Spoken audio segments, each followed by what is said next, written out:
Good morning, good morning, good morning, or good afternoon, good evening, whatever time of day it is for you. Hello and welcome. Welcome to the Little Likac podcast, episode 53. And I think I've definitely got that one right.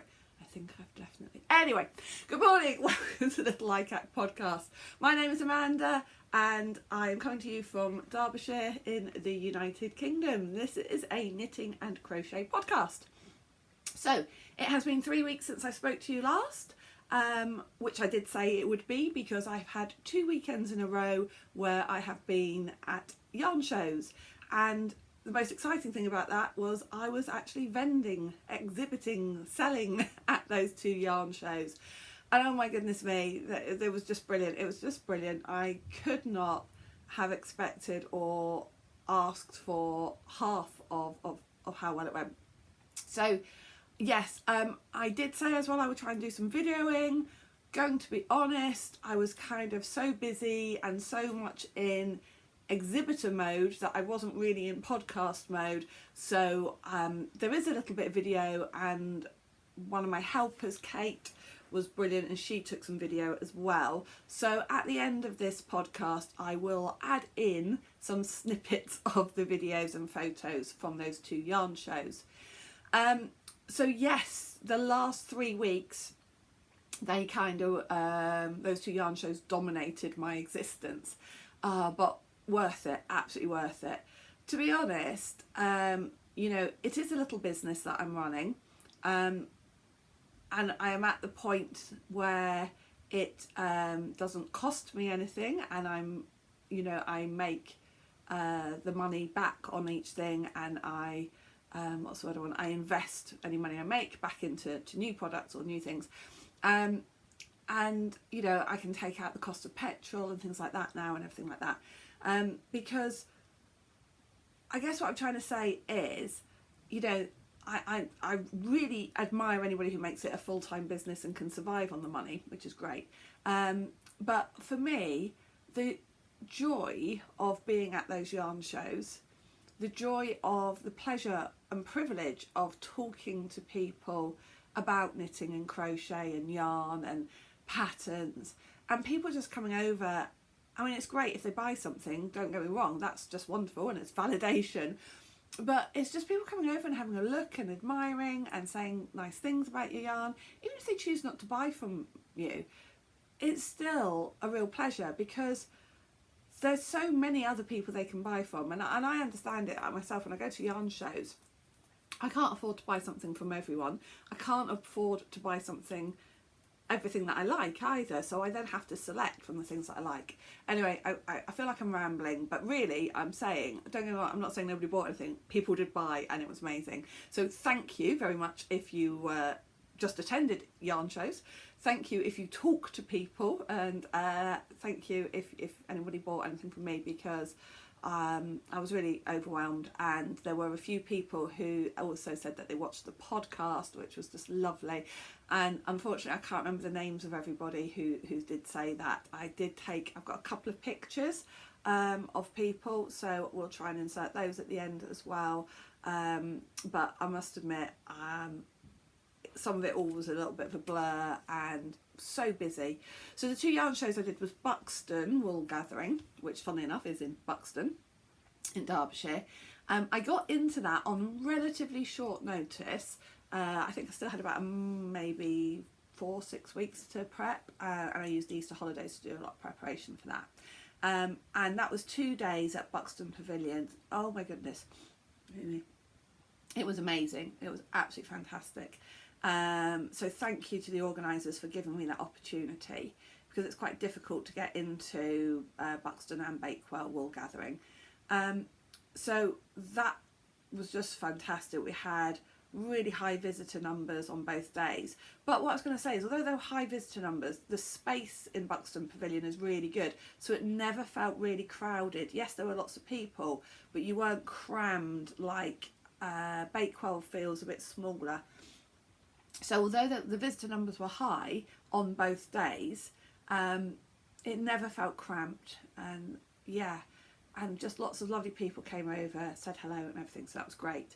And then the second show that I did, just 4 days later, was wool at J13 or wool at Junction 13.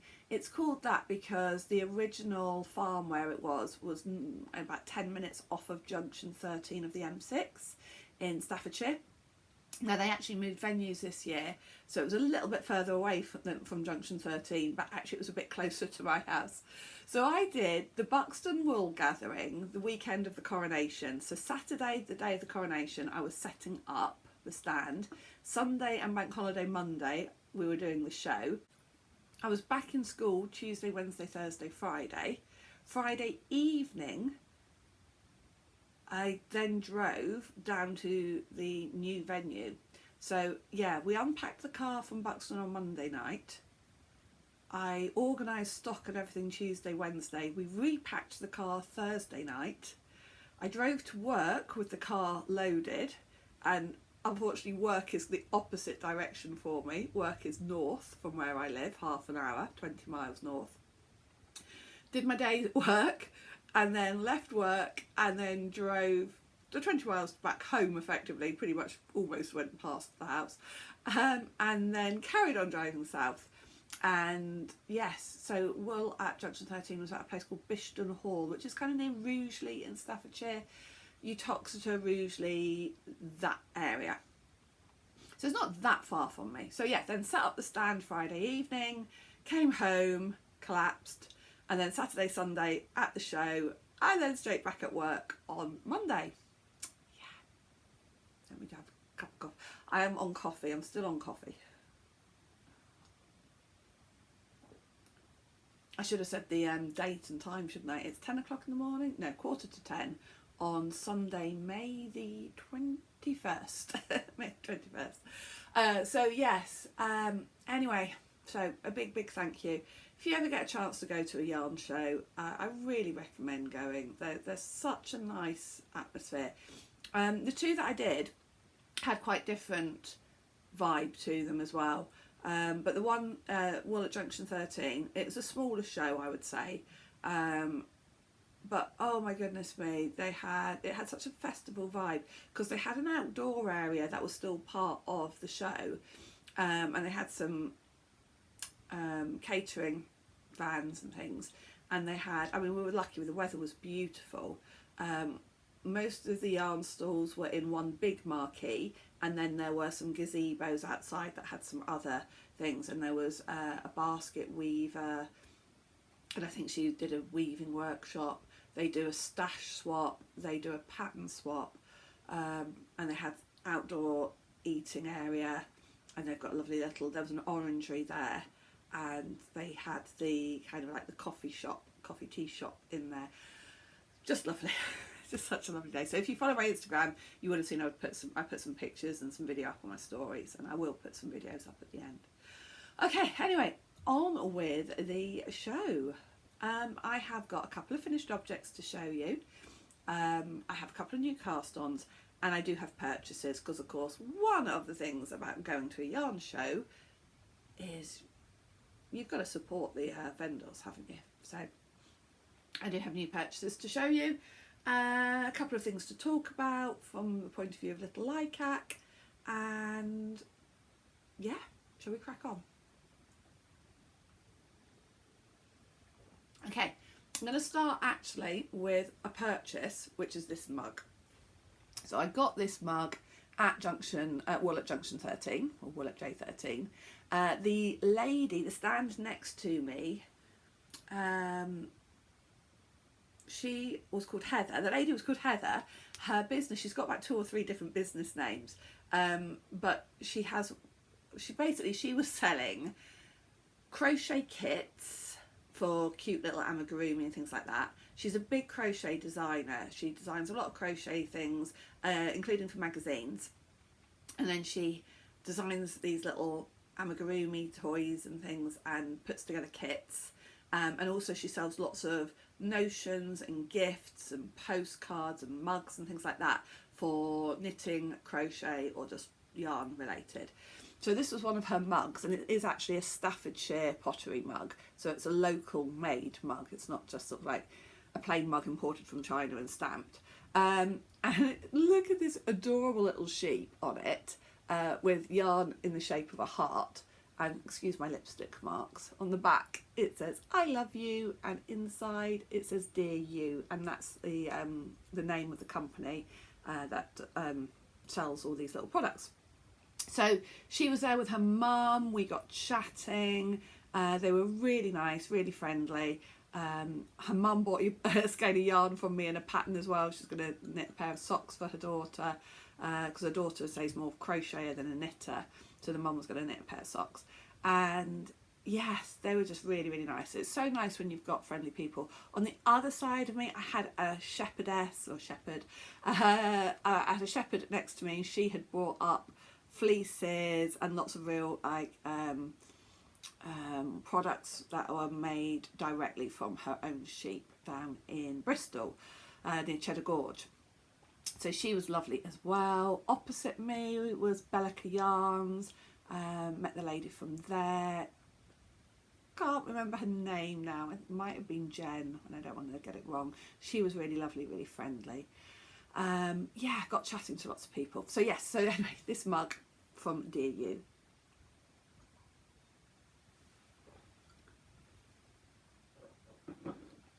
Alright, now you can also see, hopefully you can see, my finished object. When I podcast a couple of weeks ago, 3 weeks ago, I had very nearly finished this, and I wanted to take it with me to Buxton Wool Show.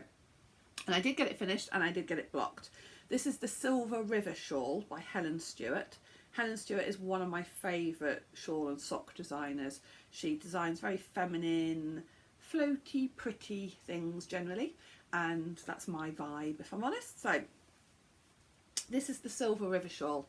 I absolutely love it, and it is blocked as well, and blocking it made such a difference. I could not believe how much it grew when I blocked it, and it really pulls out the stitch definition on this pattern as well. So I knitted this using 2 of my yarns. This is the luxury sock in Titania, who is the Queen of the Fairies from A Midsummer Night's Dream. So the pinky purple is the Titania, and then the purple is Purplicious, and that is in my 100% Blue Face Leicester. And the combination I think works so well, the combination of colours, but also the Blue Face Leicester is in the garter stitch, and the Blue Face Leicester is a little bit fluffier. And so it's almost like you get this kind of, the darker purple feels like it's more, it's maybe slightly sort of squishier and warmer, because it's got like that slightly, very slightly fluffy feel to it. And then the Titania is 85% merino, 15% nylon, so it's really, really soft, but has maybe a more slightly finer feel to it. And I just love, because you've got different textures anyway, because you've got garter stitch and then this stitch, so you've got different textures anyway, and then the fact that the yarns are slightly different, I just think it works really well. So yes, I had that up on display, which is why it's got a little bit of a bump somewhere where it was hanging up, I think. I had that up on display. Has a really nice, oh yeah, that's where the bump is, where it was hanging at one point. It has a really nice little picot bind off or cast off edging as well. So I'll show you that. You see that? If I fold that onto a pinker bit, you might be able to see it. There we go. See the edging. So it's got a picot edging. So the cast off did take a little while to do. Absolutely love it. Love the shape of it as well, because you use short rows so that you've got like wider sections here, much narrower sections down there. Yeah, absolutely beautiful. Silver River Shawl.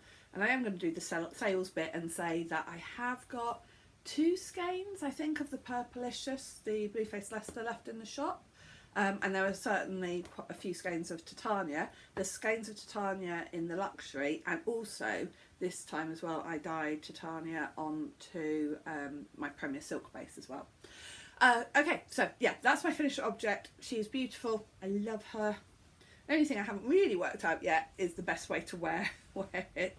You know what it's like with shawls. I think it needs a pin, a shawl pin.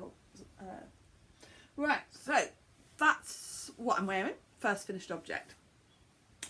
second finished object. So last time I saw you, I had done been to visit a few shops as part of the Great British Yarn Crawl, and I had bought baby patterns and baby wools because I've got 3 people at work having babies that I wanted to knit for. So I finished the first one. So this was one that at the time the parents didn't know if they were having a boy or a girl, so I bought something neutral and got a start on it. Found out that they were having a little girl. So this was the pattern I was using. It is a Stylecraft pattern 9902 Wondersoft, and that was the yarn I used. So I had said that I would start just by knitting the back, and if I found out they were having a boy, I would add cables, and if I found out they were having a girl, I would add the lace. So what were they having? Ta-da! They're having a little girl. So they are having a little girl. I think though that this looks feminine enough, and it's got little sparkly buttons. The lace panels, I've done this in the first size, which I think is 0 to 6 months. Baby isn't due till September, October time. Yeah, 0 to 6 months, 16-inch chest. Baby's not due till the autumn anyway, so that will be lovely for baby over winter. I used the actual yarn, Stylecraft Wondersoft. This is shade 7213, which I think is silver. I've got that much left. I haven't weighed it. It's a 100-gram ball and I've got that much left. So isn't it adorable? So I shall be giving that to my colleague this week actually, because he's leaving this week. So okay, and then you can take that for little baby. I also I'd forgotten about this finished objects. I haven't got it with me. There was another finished object as well for school, and again, if you follow me on Instagram, you may have seen this. I finished all my worry worms, and so again, when I saw you 3 weeks, I'd just started on those and I'd done a few of them. So I'll put a picture up here. So yes, 28 worry worms I made for my students for my Year 11 class, and I gave them to them the day before their first English Literature GCSE exam. And oh my goodness, they loved them. So it was so lovely to see how much they really liked them. So much so as well that a lot of them took me into the exam the next day, and when I saw them they said, oh, it definitely brought me luck. They were naming them. Bear in mind these are 15 and 16-year-olds. I love it. I love it when you see young people not afraid to show that side of them, that they, you know, they don't feel like they've got to be cool or whatever. The lads, yeah, and then one of the maths teachers came up to me a couple of days after and said, I've got a bone to pick with you. And I was like, why? What have I done? And he said, well, you made all your Year 11s, so those worry worm things, and now they're asking me what am I going to make them, and obviously I don't like them as much as you do. And he was joking, I think. And he said, even the lads were showing. Okay. So yeah, they were definitely a hit. I'm really, that's the second year I have done that, actually made something specifically. In the past I've just given maybe sweets and a few certificates and things, but yeah, so I think that's going to have to be something I continue doing. So yeah, that was really good, and they were just made out of acrylic scraps and a little bit of embroidery. And I happen to have this year, a load of what is the word I want, a load of keyring bits, so I attached those as well, whereas last year I just did a little crochet hoop that they then attached them to their key rings and things. Anyway, yes, so worry worms, big success. Right, is that all my finished objects? Yes, I think it is. I think that's all my finished objects. So, a few other things to show you. Works in progress.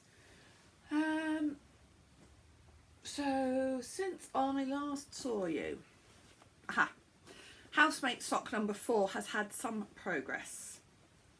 In fact, the first sock of housemate sock number 4 is nearly finished. So last time you saw it, I was up to there, because there's my progress keeper. Vanilla slice, yum yum yum. Chapel View Crafts, that's from that progress keeper. So the housemate socks. This is where I'm knitting 6 pairs of socks for my daughter and her housemates at uni. I am using this yarn, which has a glow in the dark section. The white section is glow in the dark. The pattern that I'm using for this one is the Warm Milk Socks by Penny Baker. I'm using the glow in the dark sock yarn, comes from Rosie's Moments, and then this is Valley Yarns. This one is a charcoal grey, and you can see I'm knitting this in a larger size. But I think the actual length of their foot is only a size 8, so that's not too bad, maybe a 9, but I am using a larger size because the circumference of their foot was a bit bigger. So we keep going, but we're nearly, I actually am relatively confident I will have the second sock finished by the end of the month, because I'm going to try and focus on that quite a lot over the next couple of weeks. So yeah, progress. I've kind of got my sock mojo back. So progress is being made on the housemate socks. I still have this much left of the first skein of pink, and I have got a whole second skein of that. So, oh, let me move this progress keeper. So I really hope, certainly if I haven't got the whole pair finished by the end of the month, that at least I'll be maybe at this stage of the second sock. We shall see. Just progress keeper there. Make sure I put it in my yarn cozy. I have actually broken one of those needles, or the dog broke one, so I don't know. I do like to use wooden needles. I'm knitting those on 2.25 using Knit Pro Symphony, and I do like to use wooden needles, but sometimes they do get broken, and I went to work on these and took, I'm fairly sure they were in the sock cozy, but one of the in the needle cozy, but one of the needles had broken. Oops. Okay, so that's a work in progress. Another work in progress that I've been working on, another pair of socks, is the Strictly socks. Now, I think I had already, yes, I had definitely already finished that one last time you saw it. I have done some progress, not masses, some progress on the second sock. This is using Strictly Sparkle, which is my colourway. There are a few of those in the shop. I took some with me to Buxton and Wool at J13. There are a couple of skeins left, I think maybe 2 skeins left in the shop. So that's how that knits up, and it's sparkly, really pretty. I just need to keep plugging away at these. You never know, I might have them finished by the time the series of Strictly Come Dancing starts this year. They were supposed to be part of the make along. Who does the make along? Ali from This Wonderful Life, or Little Drops of Wonderful, isn't she? Little Drops of Wonderful. She does a make along each year for Strictly Come Dancing, and I started these for that one in September last year. So yes, they are also part of my whip make along. So we'll put a progress keeper in. We'll see how we go with those. Don't have a needle cozy, and in fact actually I think I stole the 5th needle out of there to work on the housemate socks. Okay, so that's that one. Right, another work in progress. I need to go and get a Barbacoa, a try-on cord, so I can show you properly. I'm not going to try it on, but just to take some of the needles, stitches off of the needles so you can see it properly. Bear with me. And I'm back. So yes, I've just gone and got a barber cord, or a try-on cord. Let's hope that it works. I'm a bit nervous about doing this actually live in front of you in case it doesn't work. I've used these on thin needles without any problem whatsoever. Let's hope, because what size are these? 4mm I think. 3.5 mil. So okay, so this is the Floozy Cardigan, and at the moment, because I still haven't split the sleeves yet, it's very much bunched up, on the needle. So if you've not seen these before, they are a little bit of tubing, and you put the end of your needle into that tubing. Now it's surprisingly, let's hope, yeah, it's actually surprisingly firmly on, and I can then put the other end on the other end of the needle if I wanted to. So if I was knitting something in the round and it was all together. Okay, but actually, so yeah, to get it off takes quite a lot of pulling. Okay, so they're fairly firmly attached, and that's on, these are on 3.5 mil. Okay, so let's pull. So now I'm pulling my stitches onto that cord, so you're going to be able to see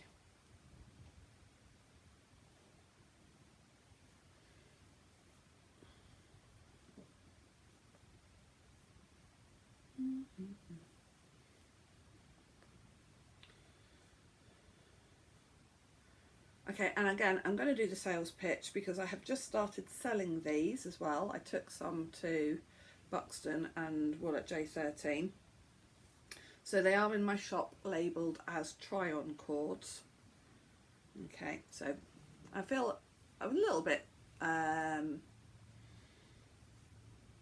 what's the word I want? I feel sometimes a bit awkward saying, oh, I sell these, but there you go, I do. And I've got quite a lot left. Right, okay, so being careful not to lose the stitches. Ta-da! This is my Floozy cardigan, and since you last saw this, progress keeper somewhere.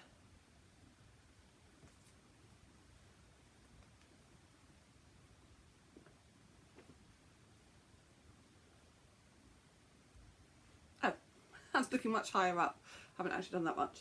Since you last saw this, there's the progress keeper. I've only done that much, but I think I'm at about 500 stitches now, so each row does take a while.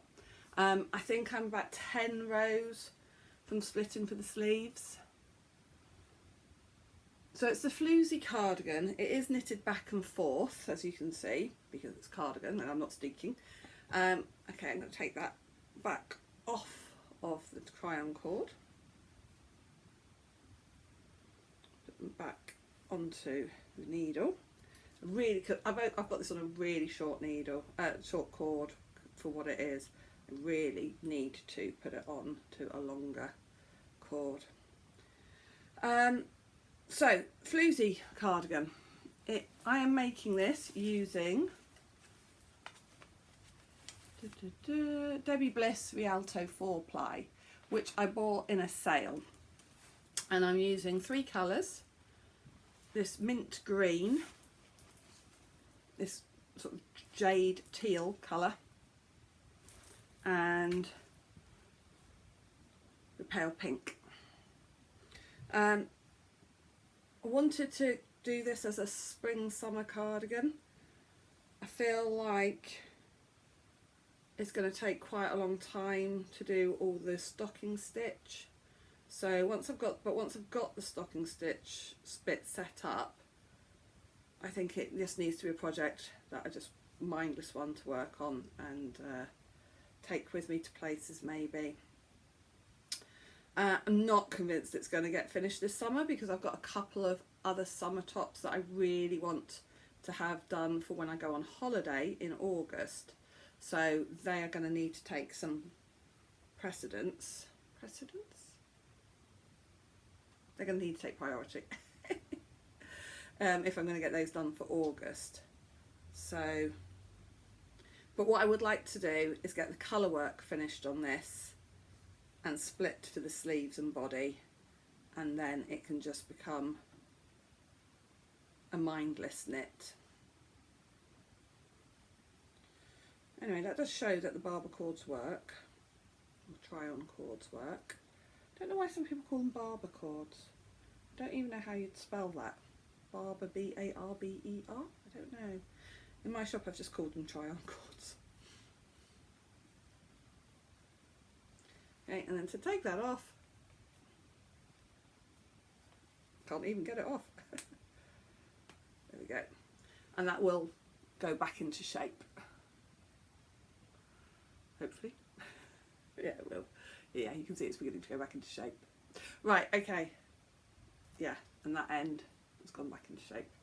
So, that was a lot of effort to show you my Floozy cardigan. But it's really pretty. It's by Myrtle Yarns, Libby, somebody. Oh, well, as always, I'll put all the information. It's a very popular design. It's a paid for pattern. I got it on Ravelry. And there you go. That feels like it was a lot of effort to show you that. But hopefully you'll agree it's worth it. And maybe next time you see that, I will have split for the sleeves. So, what have I got left to show you? Now I have just got a new cast on. What I'm going to be casting on next, and then the goodies that I bought at the shows. This was a goodie that I bought at the show. So opposite me at Wool at J13 was Bellica Yarns, and she had these amazing bags that you can actually put on your arm. Now I had been using this one, Japanese knot bag, at Buxton, but I actually preferred this one because if somebody came along, so I could be stood there knitting away with this on my arm. Well, in fact, the other good thing was actually I was able to attach it to, I'd got like an apron on, and I was able to attach this to the belt loops on my apron, which meant if somebody came along it was just so much easier to put it away. Whereas with this, yes, it was fine for, you know, pulling out the yarn, but every time somebody came and I wanted to put my knitting down, it was a bit more fiddly. So this was absolutely perfect for using at the show. I have three knitting patterns that I've designed, and I've got samples of those at the show. One of which, though, I realised the sample of the pattern was before I'd started dyeing my own yarn, and so the actual sample sock wasn't in my yarn. And I thought it would make sense to do one that is in mine. So I pulled off a skein of this, because I've got quite a few skeins of this. This is Great Neptune's Ocean in 75/25. So I pulled out a skein of that from the stock. Got Kate to hold it while I wound it. So I wound it into a ball rather than a cake. And then cast on. So this pattern is the Hope Springs Eternal pattern. And you can see it's a really nice lacy summery pattern. And so yeah, I cast that on at the show and worked on it over the couple of days in the show. It is quite an easy pattern. It is an easy pattern. The first sort of repeat, it's a 4-row repeat, and the first 4 rows I kept having to double check, and I made a few mistakes because I was talking to people, etc. But once the pattern was in my head, I could do that quite happily, stood there, or even, you know, still talking to people on some of the rows. Some rows a bit more complicated than others, but anyway. So yeah, that's the Hope Springs Eternal pattern. And that is in the Great Neptune's Ocean, which is quite similar to the Strictly one, but not sparkly. And I'm knitting that again on Knit Pro needles, but these are the Knit Pro Zing 2.25mm. This sock now will just get worked on occasionally. I can't imagine it's going to get an awful lot of attention and love at the moment, but obviously I'll want to have a sample of it next time I I've got a show in person, and I don't know when that will be. So I think those are all the current projects that I'm actively working on. I am aware that there are things that I said I was going to work on all year that haven't seen any attention for a while, and that's just the way it is, but at least they got quite a bit of attention in the first 3 months. So that includes the Stitch on Sunday blanket and the Hearts blanket. That seems to have gone. Those two, I've just been busy doing other things. And other things have got deadlines. The housemate socks, I really want to get those finished so that I can gift them to the housemates. Probably be September now when they get given them. And the baby projects obviously all have deadlines because babies get born. And so yeah, so talking of baby projects, this is the second one that I'm going to be casting on. I will be casting this on over the next couple of weeks. And it is this cute little dress. It is again Stylecraft. What's that? 9504. Adorable little dress pattern, pinafore dress with the frills. And I bought this yarn when we did the yarn crawl the other week. So I'm using Stylecraft Baby Bambino, which is again the actual yarn that it suggests. And I'm going to do the main dress in this pattern yarn, and I'm going to then do the frills and rib bits etc. in this one. So this is colour 1238 Ragdoll, and this is colour 3944 Vintage Pink, and I just think they're going to look really lovely together.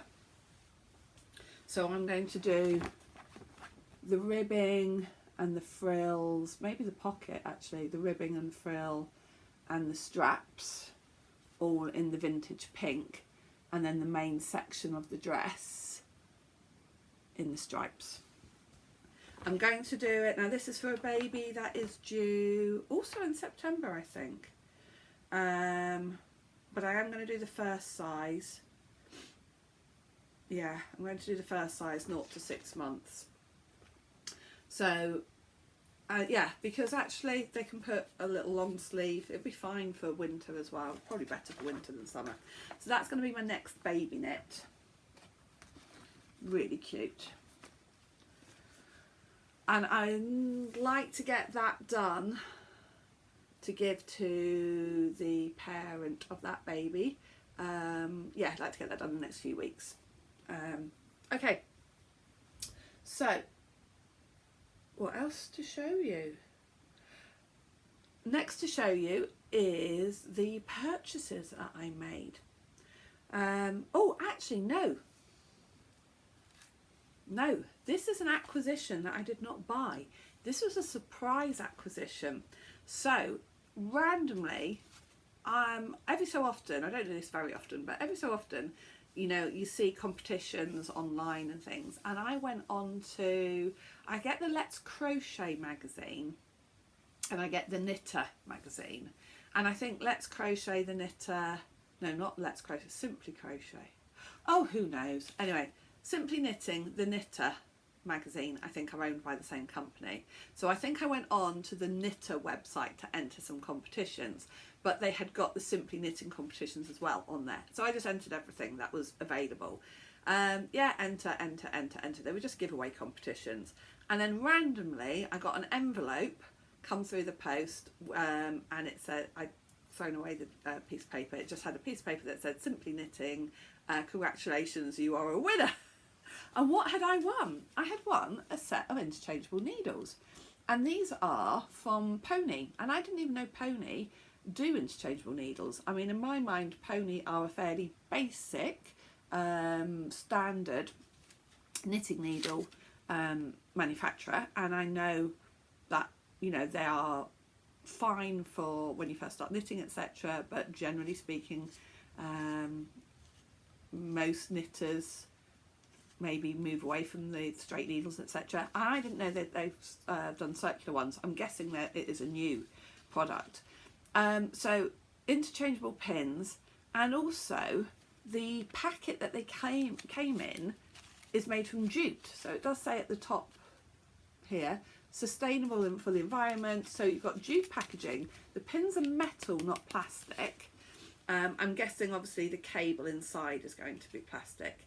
So it comes with two 80cm cables, two knobs and one connector, and then the needle sizes 3mm, 4mm, 4.5mm and 5mm needles. I've not tried them, but I was very pleased though. I mean, interchangeable needles. So yeah, here we are. Inside we have our 4 sets of needles. 3 sets of needles now, okay. So we have our 4 sets of needles.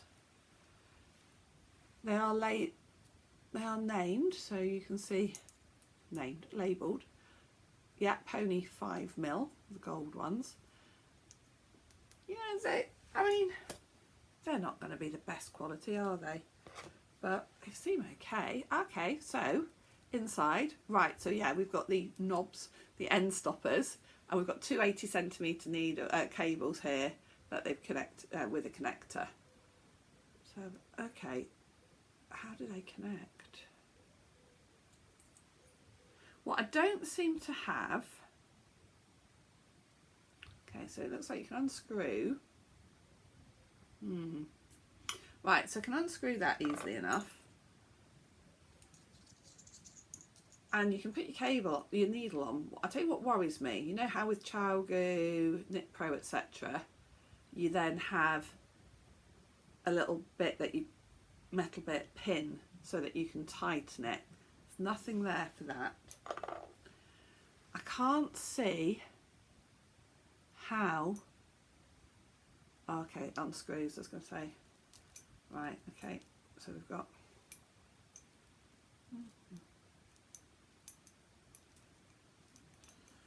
So that unscrews. Okay.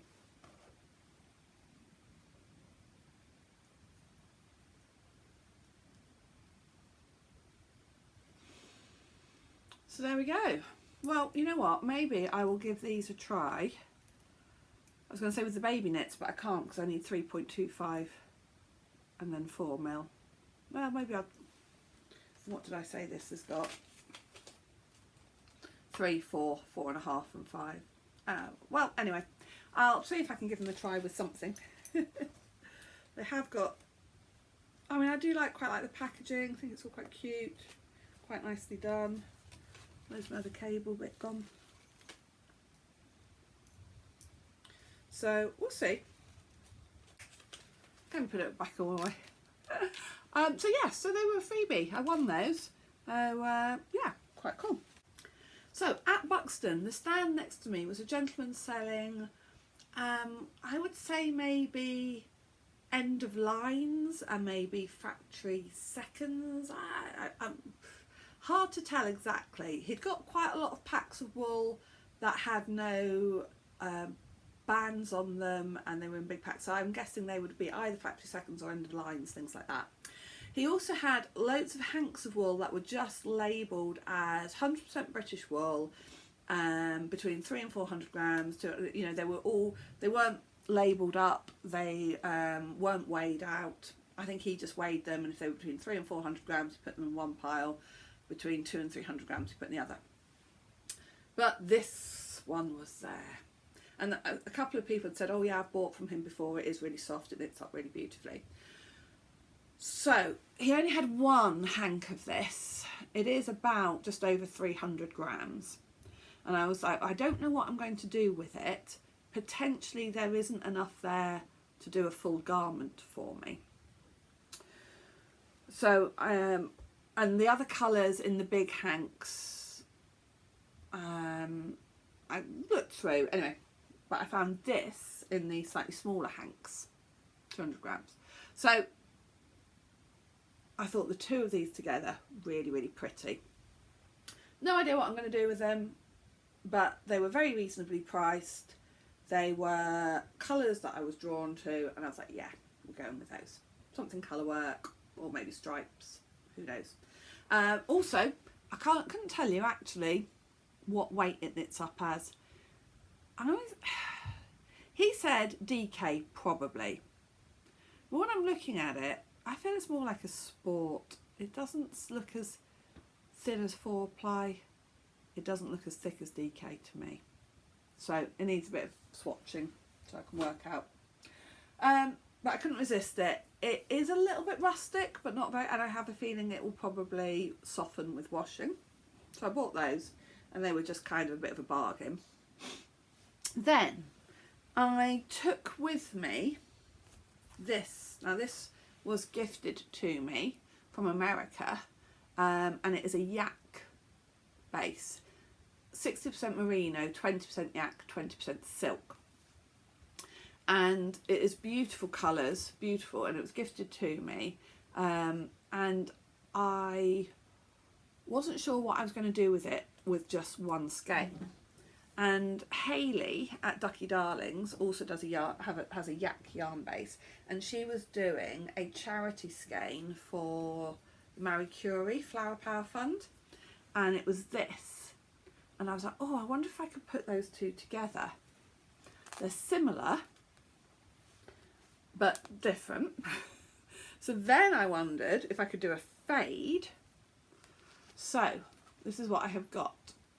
I have this fade, and if you look at these, you can see how it will fade together really nicely. So Hayley's base is slightly different. This is 60 2020 of merino yak silk, whereas this is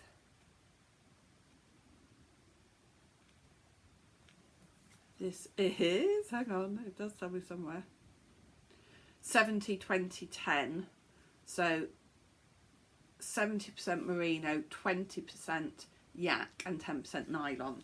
So it is a slightly different blend, but they look very similar in twist and things like that, so I'm quite happy, and they're going to, I think, make a really lovely fade of a sweater of some sort.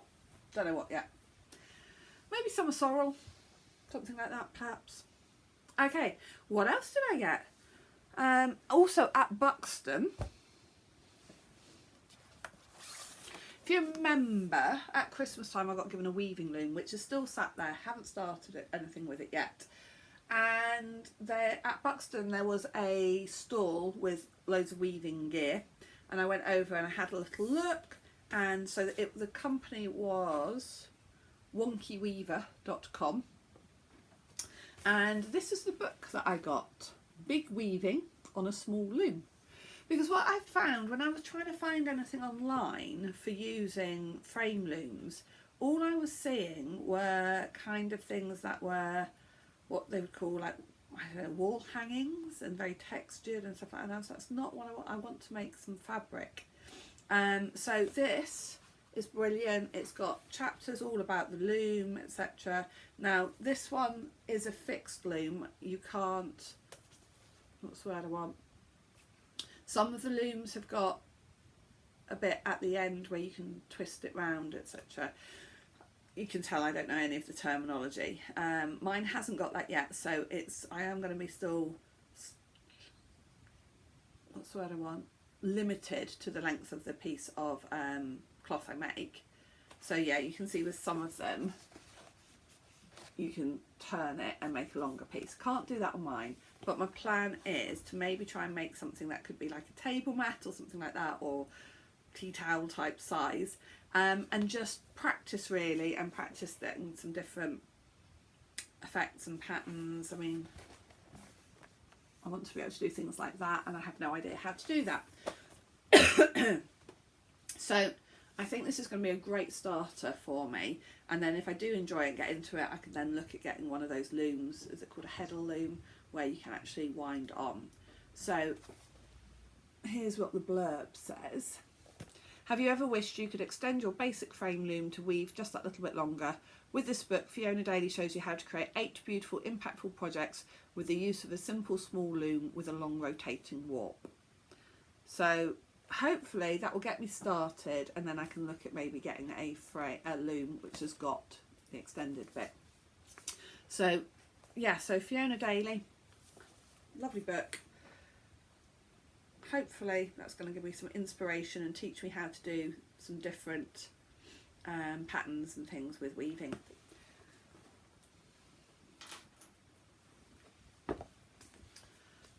So then at Wool at J13, what did I buy?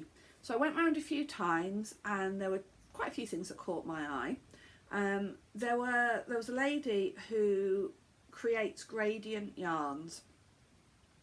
So I've seen these on commercial websites like Hobie and probably Stylecraft and things, and I've looked at them and considered them. Now this lady does them herself. She buys in great big cones of polycotton and then makes these gradient cakes from them. Now my mum is allergic to wool, and so when I saw these were polycotton, I thought, because I've been thinking about making a shawl for my mum, so I bought this one, which is called Bollywood, and it is from yarnmixology.co.uk. Got 1,000 meters. So it says, this yarn bobble was lovingly blended and wound by hand, making it unique. For your free exclusive patterns, visit the website and join the Yarn Mixology group on Facebook, which I may well do. So my plan is to make my mum a shawl or wrap using this. She likes red. There is quite a lot of red in this, red and pink obviously. Quite a bit more expensive than buying it from Stylecraft or Hobie, but it is hand wound, hand picked, and I just thought it was nice to have something a little bit more unique, and to be able to tell my mum that it's something unique. So that's the Bollywood colourway from Yarn Mixology. Not sure what shawl I'm going to do with that yet. There's lots of inspiration, I think, so, and I'll join the Facebook group. Oh, talking of that, well, I'll come back to that in a minute. I should have included it at the beginning. So what else did I see? I saw this beautiful shawl, absolutely gorgeous shawl. I loved the pattern and I loved the colour of the yarn, and I went and had a look, and the yarn was actually silk and sea cell, which I believe is a seaweed. I don't. So the shade is Buddleia and it is from Perrin Yarns. So it is 70% silk, 30% sea cell, which I think is a seaweed tencel rayon. It's just so shiny. Now, I'm going to be honest, this is probably one of the most expensive skeins of yarn I've ever bought. And it was a kit with the pattern. And there's the pattern, look at that, absolutely beautiful. The pattern is Flower Row Crescent Shawlette. It's absolutely beautiful. And so this, yeah, it says luxury yarn. This is real luxury. 70% silk, 30% sea cell. Probably, yeah, one of the most expensive yarns I've bought. 400 meters for 100 grams. But I just thought it'd be nice to try something different. Now this is something I would quite like to knit before I go on holiday. We're going to Egypt in August, but I don't know, it could be a bit fiddly. Depends. I mean, when I'm looking at the chart, it doesn't look overly complicated, but I think it will take some concentration. So, absolutely gorgeous. Treated myself. A little bit of luxury. And was that it? Yes, that was it. Ta-da! Right, but the other thing I was going to mention, while I was exhibiting at the two shows, there were a lot of crocheters about. There's a lot of newish crocheters around, and they were looking at the yarn and they kept saying, you know, because obviously everything I sell is 4-ply or fingering weight, 100 grams, so 400 meters, pretty much that's all I sell. I've got different bases. So people were sort of asking, how much would I need to do a shawl and crochet, or what could I do with one skein and crochet? And I don't know, because most of my crochet that I do are blankets using DK weight, or I've got a granny square, granny stripe blanket using 4-ply. But what can you do with a single skein of 4-ply for crochet? And I've got a single skein shawl up on display that I show, which is beautiful, Peas Blossom by Penny Baker. And I've got the 2 skein shawl, the one by Helen Stewart, the Silver River. but I hadn't got anything in crochet. So I would like to have a go at crocheting a shawl using a single skein of 4-ply yarn. My crochet skills are relatively basic, beginner to maybe intermediate. So I'd love some examples or recommendations. I don't want something that just is one basic stitch that looks almost just like a fishing net. I can cope with something. I'd like something which is a bit prettier than that. Again, bearing in mind that I tend to go for quite soft, feminine looking designs, but obviously I want something that's going to show the maximum you can get out of 100 grams, 400 meters. So if you have got any recommendations for single skein crochet patterns, particularly shawls or scarves that use 400 meters, 100 grams of finger weight 4-ply, I would love to have those recommendations. Please leave them below in the comments, or send me a message. And then the next time I podcast, I'll show a selection of the patterns that people have recommended. Maybe I'll show them all, because if only 3 people, if I only get 3 recommendations. But if I get inundated, I will then perhaps pick out 4 or 5 that I think. And what I'll do, obviously I've said that I'm beginner to intermediate. If there's anything though that I think, yeah, that is really pretty, but not something I could do, at least it's still something I can recommend to people when they ask. So yeah, please send them my way. What can you do with a single skein of fingering 4-ply yarn, particularly shawls, not socks, because I have got a couple of crochet patterns for socks, but I think I would prefer to show a shawl at this stage. So please send me your recommendations. Right, I think that is it. I am done. Next month, June, I am going to be very, very busy. Some of you know from last year that I am a GCSE exam marker, and I will be marking exams all the way through June. I am hoping I will do a podcast at the beginning of June while I'm still on half term. Then after that, I don't know if a podcast will get done. We shall see. I could be clever, couldn't I? I could pre-record. If you guys give me lots of ideas for single skein crochet shawls, whatever, I don't know. So yes, should be a podcast at the beginning of June. Then that may be it for June. Who knows? Couple of exciting things happening though. I will be releasing the advent calendar orders for Little Likac at the beginning of July. So you'll need to hang on another month before that, but that will be at the beginning of July. I'll be releasing the pre-orders. And I am hoping we will do a little bit of Christmas in July stuff, but I'm not going to do anything too major, because if you remember last year I was exam marking a bit later, but last year I just couldn't get anything done in July. This year, fingers crossed, the exam paper I'm marking has already been taken. In theory, we should have all of the marking finished end of June, beginning of July. Fingers crossed. But we shall see.